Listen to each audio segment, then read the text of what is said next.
Bonsoir, bienvenue dans l'Instant Noir. Pour ce quatrième épisode, nous allons rentrer dans un petit sujet gentil, les stratèges hors de pair d'autres. Bienvenue dans Humour bien particulier de Jules Seyès. Et aujourd'hui, on va aller chercher un sujet qui est malheureusement pas drôle. Comment on a réussi à se planter à ce point en Ukraine. Et il va falloir qu'on soit très clair. La guerre d'Ukraine est perdue. Elle est perdue pour l'armée bandériste, je ne ferai pas sur les bandéristes, un peu plus sur le peuple ukrainien qui paye sa prise d'otage et qui n'a pas réussi à s'en dépêtrer. Je pense qu'on ne va pas être très populaire en Ukraine ces prochaines décennies. Mais bon, je dis ça, je dis rien. On va rentrer sur... Alors, on pourrait faire des milliers et des milliers d'éléments, mais on va rentrer sur un épisode. En attendant, avant, pensez à vous abonner, à mettre un pouce en l'air. Merci beaucoup. Ça aide au développement de la chaîne. D'accord? En attendant, la victoire en chantant. Alors, parmi les stratèges, la chute d'Avdivka nous a rappelé les brillants stratèges que nous hébergions et on a essayé de nous refaire ce qu'on nous avait fait au mont de Bakhmut. On abandonne Avdivka pour mieux la reprendre. Oui, ça rappelle Bakhmut, vous vous souvenez? Bernard-Henri Lévy, mon cher Bernard, pardonne-moi d'avoir une pensée pour toi. Elle n'est pas forcément très charitable. Quand tu nous annonçais que les Ukrainiens allaient réencercler Bakhmut en 3 semaines et faire un cheval de Troie à l'envers, dans une guerre où les troupes qui avancent de 90, 100, 200 mètres par jour, où l'échelle d'une grande victoire, c'est un champ, une ligne d'arbres. D'accord, je vous invite à regarder le fait History Legend, où il vous détaille, on en est au bâtiment, on en est à la parcelle de champ. Parce que votre trajet que vous faites le matin en vélo, c'est une épopée en Ukraine. Et il faut reconnaître que oui, quand on tire dessus, c'est un peu plus dangereux. Voilà, bon, apparemment, on a oublié d'en informer Bernard-Henri Lévy, il rêve encore de glorieuses chevauchées mécaniques. Mon pauvre monsieur, j'ai pitié de vous, mais pitié au sens pénal du terme. Donc voilà, donc la bêtise, bah, on nous l'a refaite. Alors, on va revenir sur des choses beaucoup plus cruelles. L'échec de la contre-offensive ukrainienne. Alors, on va utiliser une technique de contrôle de gestion qui est qu'on va confronter la réalité avec des scénarios. Et on va pas s'en servir pour le plaisir de faire des scénarios qui nous amusent et qui font du jus de cerveau. Hein. Le jus de cerveau, ça sert à rien. On va s'en servir pourquoi? Parce que le scénario, c'est un moyen de simplifier le réel. C'est un moyen de créer un modèle avec des paramètres gérables. Des paramètres que tout le monde peut comprendre. Donc on va commencer par le scénario moyen. On ne va pas rentrer dans des scénarios compliqués. Le premier scénario, c'était la percée des 3 premières lignes pour mettre en danger les arrières russes et éventuellement arriver à une bataille de rencontre où les blindés de l'OTAN auraient montré leur supériorité. Ça, c'est un scénario, on va dire, d'offensive classique. Et à mon avis, c'est le scénario que des officiers, on va dire, de qualité, normal, ont fait. C'est ce que, globalement, c'était l'objectif à atteindre pour arriver. Alors, on parlera des scénarios journalistiques après, mais on va rester sur les scénarios de base là, pour l'instant. Alors, le cruel réel, c'est qu'on a pris un village de 500 habitants, Robotny, et on comparera avec ce que les Russes, eux, ont fait en prenant Avdiivka et Bakhmut. D'accord. D'un coup, les Russes qui sont mauvais, oui, enfin, ils ont pris une ville de 70 000 habitants, une ville de 35 000 habitants, je crois. Et en face, les Ukrainiens ont pris un village de 500 habitants. Ils sont mauvais, les Russes. D'accord. N'oubliez jamais de dire les Russes sont mauvais, ça fait plaisir à Bernard Henry. D'accord. Bon. Et pour prendre ce village de 500 habitants, les Ukrainiens ont perdu 100 000 hommes, plus le matériel.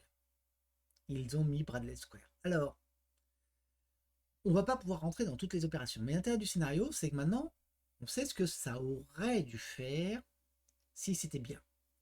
Et donc, on va faire l'analyse. Et l'analyse, c'est ce qui est important. Bon, premier point, le renseignement connaissait les défenses russes.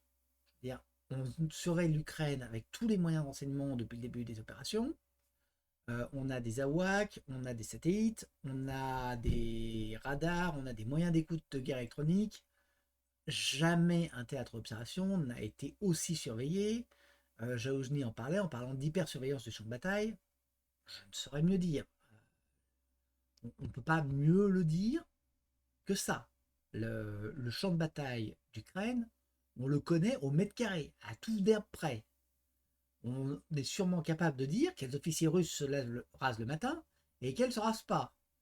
D'accord? Ce qui permet de dire lesquels auront une chance quand ils iront voir leur copine. Bon, c'est sûrement très utile pour le renseignement ukrainien. Mais voilà, on est sur un système où on savait tout. Et puis si jamais il y avait eu un doute, le premier blogueur venu pouvait vous donner la position des défenses russes. Il l'avait, curieusement. Ouais, on a une faillite du renseignement, on n'a pas vu les défenses russes. Oui, d'accord, ok, bon. Tous les blogueurs le savaient. Même Alla Poédie savait qu'il y avait une défense russe. Même elle avait été mise au courant. Je ne veux pas être méchant, mais enfin bon, si on a loupé les défenses russes, je peux rien pour eux. Donc on le savait. On connaissait les moyens offensifs nécessaires. Et curieusement, on a attaqué avec très peu de moyens de prêchage, une artillerie très faible et une absence d'aviation. L'absence d'aviation, depuis le début de la guerre, les Russes ont fichu en l'air l'aviation ukrainienne. Globalement, il y a un trou parce que on a, pour renforcer l'aviation ukrainienne, on a envoyé toutes les anciennes aviations d'Europe de l'Est. On a redonné les avions, les MiG-29, tout ce qui restait dans les pays du pacte de Varsovie. On l'a plus ou moins remis en état. Les Russes l'ont à peu près plus ou moins fichu en l'air. Bon, très bien. Point acquis. On est tous au courant. Le problème, c'est que maintenant, il faudrait passer l'Ukraine à une aviation occidentale, ce qui est un changement de standard, et ça implique un délai d'un an à un an et demi. Et comme d'habitude, rien n'a été prévu. On n'avait pas vu le rythme dur des capacités ukrainiennes. On n'avait pas vu que les Russes mettraient au fur et à mesure en l'air les moyens ukrainiens. Bon, je me demande, est-ce qu'il y a quelqu'un à l'OTAN qui est capable de tirer une courbe? D'accord, je suis désolé, je suis contrôleur de gestion. Ça m'énerve. Ça m'énerve très profondément. Pourquoi? Parce que moi, un contrôleur qui n'est pas capable de prolonger une tendance, je le vire dans l'heure. Et il a de la chance si je lui dis pas ce que je pense de son boulot. Là, apparemment, on n'a pas été capable de prévoir que les Ukrainiens s'étaient fait descendre leur aviation très vite, qu'on avait remonté avec les moyens des pays du pacte de Varsovie, très bien, mais que les pertes qu'ils avaient eues dans le début de la guerre, ils allaient les subir. C'était évident, les moyens russes n'ont pas diminué. Donc, même cause, même résultat. C'est la base du contrôle de gestion. Je suis désolé. Hein. À un moment, l'OTAN, c'est bien d'avoir des généraux, c'est bien d'avoir plein de gens. Mais à un moment, il faut avoir moins de politique et un peu plus de gens qui peuvent compter. D'accord? C'est de l'Excel. N'importe qui peut faire. Il y a des gens qui sont un peu résistants, mais c'est plus psychologique qu'un problème d'intelligence. Excusez-moi de le dire. D'accord? Un macaque peut se servir d'Excel. C'est mon opinion, mais bon. Excel, c'est un peu le deuxième amour de ma vie. J'ai mes enfants. Bon, blague à part. Le fait est qu'avec un tableur, on pouvait prévoir l'épuisement de l'aviation. On savait qu'il n'y aurait pas d'aviation. On a continué. Très bien. Admettons. Passons. Dans ce cas-là, il fallait compenser avec beaucoup d'artillerie. Or, qu'est-ce qu'on a constaté avant? Les choses qu'on fait boum en Ukraine, avant l'offensive. Des petits nuages comme ça. Bon, là aussi, on savait, hein. C'était des dépôts de munitions. Donc, il est très probable que l'artillerie ukrainienne n'a pas reçu les moyens dont elle avait besoin. Et là encore, on le savait, projeter les obus qui tombent sur la tronche, c'est compliqué. Projeter les obus qu'on va pouvoir tirer, normalement, un inventaire, un tableur Excel, là encore, on sait faire, d'accord? Je dis pas que la guerre, c'est de l'Excel, attention. Je dis juste que si Excel n'est pas prof, c'est pas la peine de passer aux suites. Excel, ça vous permet de vérifier que les conditions pour démarrer sont là, d'accord? Ensuite, vient le courage des hommes, les qualités et tout ça. Et je ne suis pas en train de le descendre. Je dis juste que c'est pas la peine d'envoyer des hommes courageux au combat si l'Excel colle pas. D'accord? Il faut savoir clairement les choses. Excel ne fait pas les choses. Mais si les préconditions qui ont été listées sont pas là, c'est pas la peine de sacrifier les gens. c'est pas la peine de les envoyer à la boucherie, c'est pas la peine de les envoyer au mur. Et on a fait la même chose sur le moyen de prêchage. On connaissait l'ampleur des lignes russes, on connaissait l'ampleur de leurs mines, d'accord? Encore une fois, on a surveillé le champ. Ils les ont minés devant nous. On les a vus, les minés, on les a vus poser les mines. On les a bien comptés, les camions qui arrivaient. On a bien vu combien de camions arrivaient sur le terrain avec des mines. Je veux dire, si on surveille le champ de bataille, on le surveille. On ne le surveille pas. Mais en ce cas-là, c'est peut-être pas la peine de dépenser des milliards en moyens de renseignement. Donc, qu'est-ce qui s'est passé? Pas de moyens de bréchage, pas d'artillerie, pas d'aviation. Connu, connu, connu. Normalement, à ce stade, je pense qu'il y a des officiers qui l'ont dit, qui ont dû dire, parce que j'imagine pas que ce soit possible autrement. Les officiers ont dû dire c'est pas possible, ça ne marchera pas. Donc, la première conclusion à en tirer, c'est l'interférence politique dans la stratégie en Ukraine. La guerre en Ukraine est menée par des politiques. Elle n'est pas menée en fonction de considérations militaires. On sait, hein, c'est pro-Poutine de le dire. Malheureusement, c'est une réalité. On fait une guerre TikTok pour la communication, pour vendre la guerre aux populations occidentales, pas en fonction de ce que veulent les militaires. Et les militaires ukrainiens sont envoyés à boucherie pour satisfaire les populations occidentales. Ce qui au passage posera la question de notre responsabilité morale. Je vous invite à bien réfléchir aux conséquences de cette phrase. La soumission des militaires aux politiques, c'est lourd, parce que ça engage notre responsabilité morale, à nous là, les gens qui sont dans leur fauteuil, notamment aux petits bonhommes qui ont été commentés, remplir les forums de commentaires pro-Ukraine, et pour lesquels on a fait cette guerre de cette manière. Parce que les morts ukrainiens, ils vont en être comptables. En tout cas, ils en pensent à la responsabilité morale. Ne l'oubliez jamais. C'est très grave ce qui s'est passé là. D'accord? Et pour le faire, il a bien fallu quand même qu'on rationalise, parce que j'imagine pas qu'on est présenté au chef d'état-major de l'OTAN et aux politiques en disant on va lancer une offensive et elle va foirer. Donc ça veut dire que les logiciels de simulation d'OTAN ont été tordus. D'accord? Il existe des logiciels, d'excellents logiciels de simulation. Scott Ritter racontait qu'il avait, avant la guerre du Golfe, la première, il avait été chargé avec un groupe d'officiers et de spécialistes, en fait, tous-off, de simuler l'assaut des Marines sur le flanc des troupes irakiennes. Et ils se sont repris à je ne sais pas combien de fois, enfin, il ne l'a pas dit d'ailleurs, ça doit être secret militaire. Mais il a dit, premier plan, c'était une boucherie. Deuxième plan, c'était une boucherie. Troisième plan, c'était une boucherie. Quatrième plan, c'était une boucherie. Et puis on a travaillé, retravaillé, retravaillé. Et à un moment, on a eu un plan où, à première vue, ça marchait. Et effectivement, le plan a marché. Quand on sait que les Marines ont joué leur rôle et sérieusement posé problème au dispositif de défense irakien. Ça, c'est un usage intelligent. Le problème, c'est que je pense que là, on est dans quelque chose d'inverse. C'est-à-dire que les politiques ont dû dire aux militaires, encore une fois, hein, j'étais pas dans la réunion de l'OTAN, d'accord, mais ce que je vous dis, c'est comment ça n'a pu que se passer logiquement. Je vois pas comment ça a pu se passer autrement. Les politiques ont dû dire aux militaires, il faut qu'il y ait une contre-attaque à cette date. Trouvez un moyen. Les militaires ont dû simuler. Boucherie, boucherie, boucherie, boucherie, boucherie. À un moment, on a dit ok. Boucherie, boucherie, boucherie, boucherie, ça marche pas. On peut pas vendre ça aux politiques. Ils l'accepteront pas, et puis si on va aller voir avec ça, on va se faire exploser la figure. On dit général 4 étoiles ou 5 étoiles, on va lui proposer une gentille retraite anticipée. Le général 3 étoiles, on va lui dire ta 4e étoile, tu te la cisailles là où je pense. Parce que voilà, donc bon, il fallait une solution. Donc on a trouvé une solution. La solution, c'était quoi? C'était de dire les Russes sont nuls. Ce qui, au passage, je vous explique pourquoi on vous a fait toute cette propagande sur les Russes remplis de vodka, qui se battent avec des pelles, les missiles et autres. Parce qu'on a vendu aux politiques ces prérequis, qu'on a ensuite rentré dans les logiciels, ce qui a permis de justifier que les Ukrainiens sont des surhommes, les Russes sont des minables. Regardez, ça passe. Soudainement, ça passait. Alors que les prérequis n'étaient pas là. On a dû aussi un peu négliger les aspects, on a dû probablement dire oui, mais ils ne trouveront pas assez d'obus, il restera des choses, les blindés. Bref, Ce qui vous explique pourquoi, au passage, encore, les Ukrainiens ont engagé les AMX-10RC en tête. Normalement, le plan aurait dû être d'engager les chars lourds en priorité pour faire une rupture, donc les Challenger, de garder les AMX-10RC pour le moment où il y avait rupture et pour exploiter la rupture. Ils ont fait l'inverse.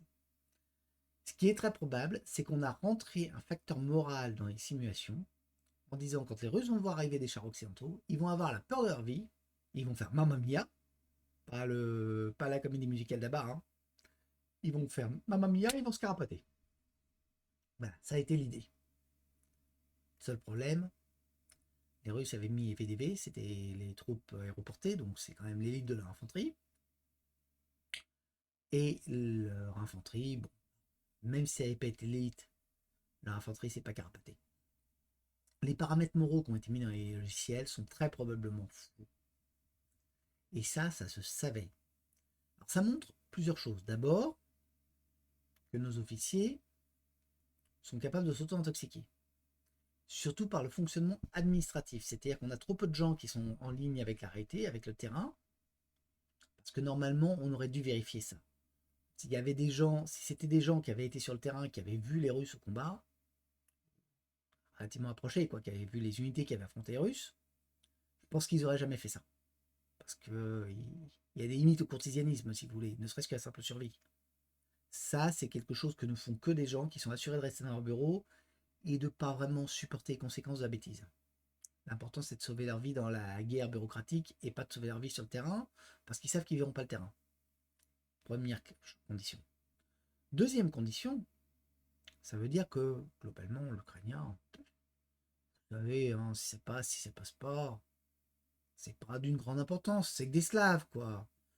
Je vais pas vous faire un discours que faisait un petit moustachu dans les années 30 sur les Slaves, mais bon, vous voyez ce que je veux dire. N'oubliez pas que l'OTAN a repris sa doctrine tactique sur celle des Allemands. Oui, les adeptes du petit moustachu, oui, la même secte. Et l'Union européenne a aussi un certain nombre de ses dirigeants, dont des grands-parents, des membres de la famille, ont été aussi des adeptes du petit moustachu. Donc notre personnel politique est malheureusement peut-être encore pas totalement nettoyé de certaines nostalgies. Et ça s'est vu à cette occasion.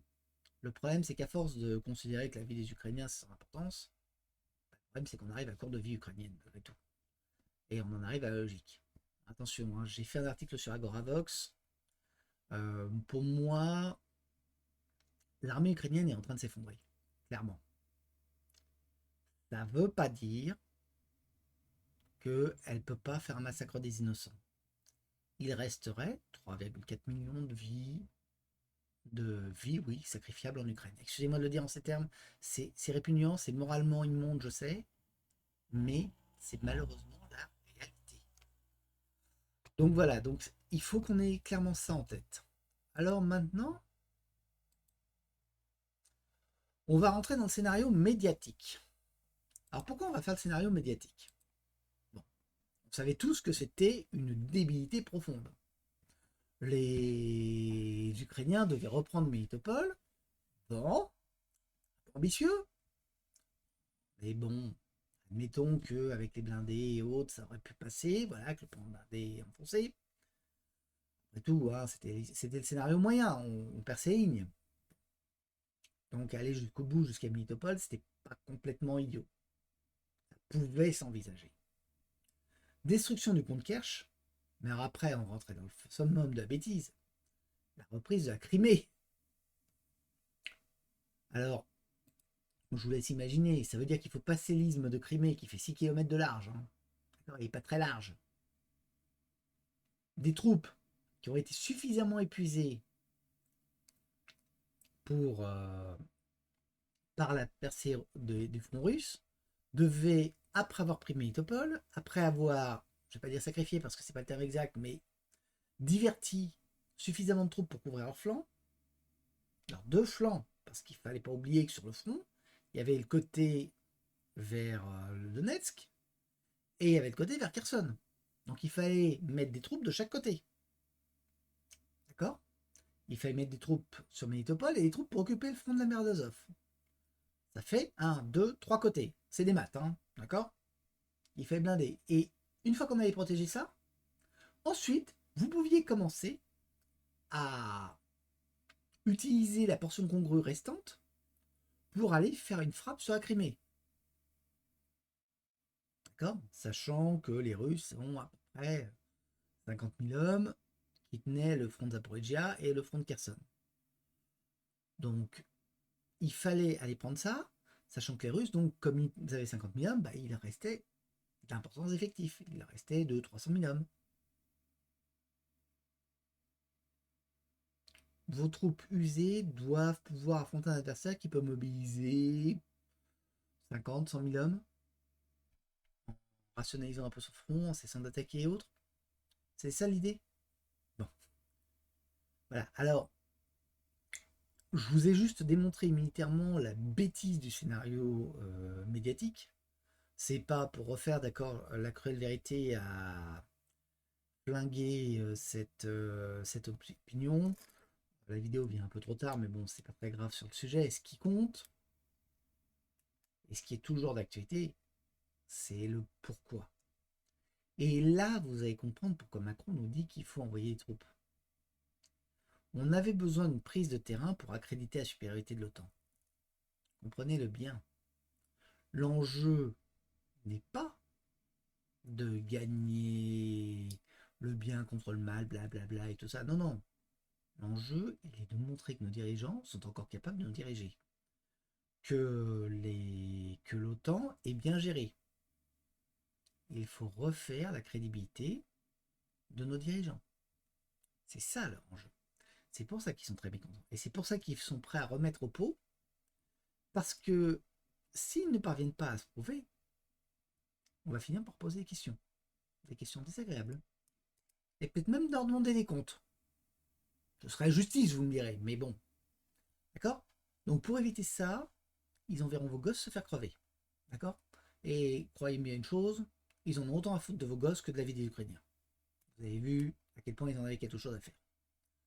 Deuxième point, nos dirigeants font donc un concours de qui a la plus grande bite, vous permettrez le terme, mais c'est la vérité. D'accord? C'est-à-dire qu'ils font un concours de c'est nous qui sommes les plus forts. Et pour eux, le Graal convoité, c'est la Crimée et notamment le port de Sébastopol. Celui que les anglo-saxons veulent depuis la guerre de Crimée. La guerre de 1863, je crois. D'accord? Juste pour vous rappeler un peu les détails. D'accord? Ça fait un bout de temps qu'ils le veulent. Pourquoi? Parce que la prise de Sébastopol, ça bloquerait les installations de déchargement de la flotte russe de la mer Noire qu'elle a construite près du Caucase. Et deuxièmement, ça permettrait aussi de priver la Russie de l'accès aux mers chaudes. Parce qu'il ne lui resterait que des ports, soit du côté de Vladivostok, soit du côté de la Baltique, soit du côté de la péninsule de Kola. La Baltique, on la bloque avec le détroit entre le Danemark et la Suède. Et puis bon, pour la forcer, je veux dire, non, ils n'ont qu'une chance. D'accord? Il faudrait qu'ils prennent tout le Danemark, une partie de la Suède, une partie de la Norvège. Bon. Globalement, s'ils arrivent à prendre tout ça, la question sera plus si la flotte russe peut sortir ou pas. La question sera quels sont les termes de notre édition. Bon, voilà. C'est complètement irréaliste comme scénario.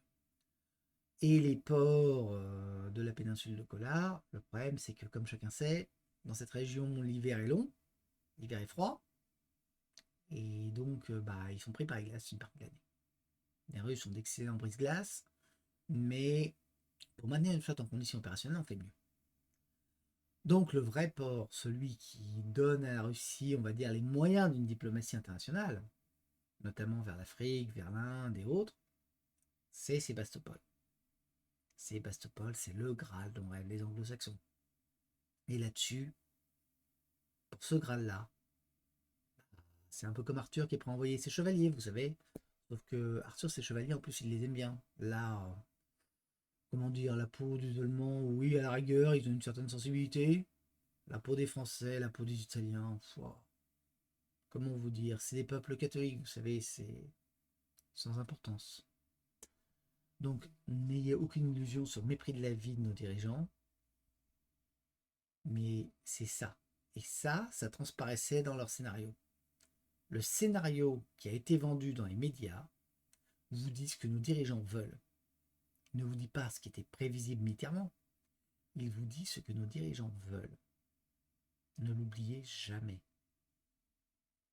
Ils veulent prendre Sébastopol, ils veulent détruire la Russie. Ils veulent prendre des ressources de Russie.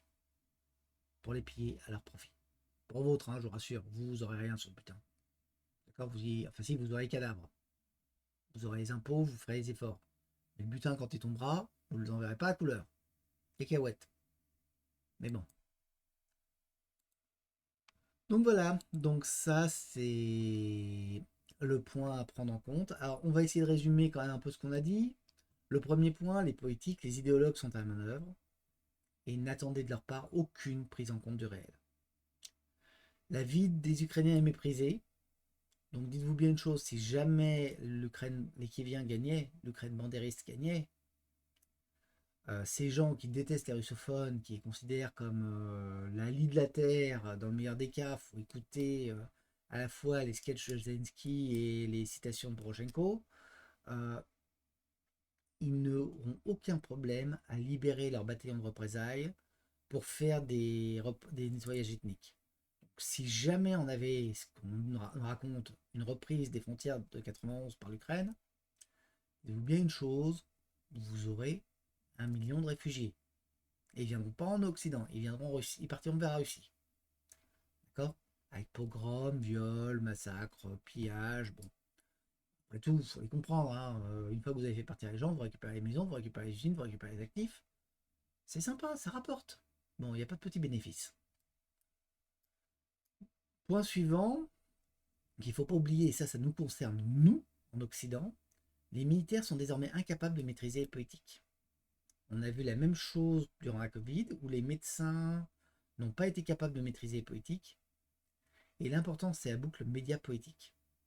Donc n'attendez pas de responsabilité. Il y a peut-être encore quelques officiers au Pentagone qui tiennent un peu leur politique, mais pas beaucoup. Le Pentagone n'a pas réussi à s'opposer au déclenchement de la contre-offensive. Pourtant, il devait savoir ce qui se préparait. Il devait savoir que c'était parti pour la boucherie.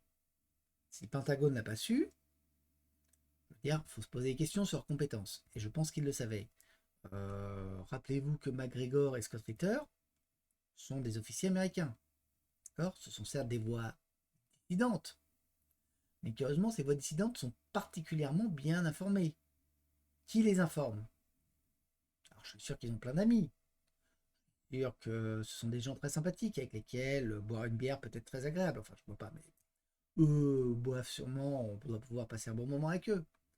Je suis sûr qu'au coin du feu, on peut discuter. Mais en général, les militaires sont des gens disciplinés. Si ces gens étaient considérés comme des dangers publics par leurs collègues, ils n'auraient pas d'infos. Donc s'ils ont des infos, c'est bien qu'il y a un certain nombre de militaires qui pensent que le danger public, c'est pas Scott Ritter, c'est pas McGregor, c'est pas les Russes, c'est ces gens-là, les politiques et les idéologues. Donc ne l'oubliez pas. Et donc, voilà, ça vous explique la brillante stratégie que nous suivons en Ukraine depuis le début.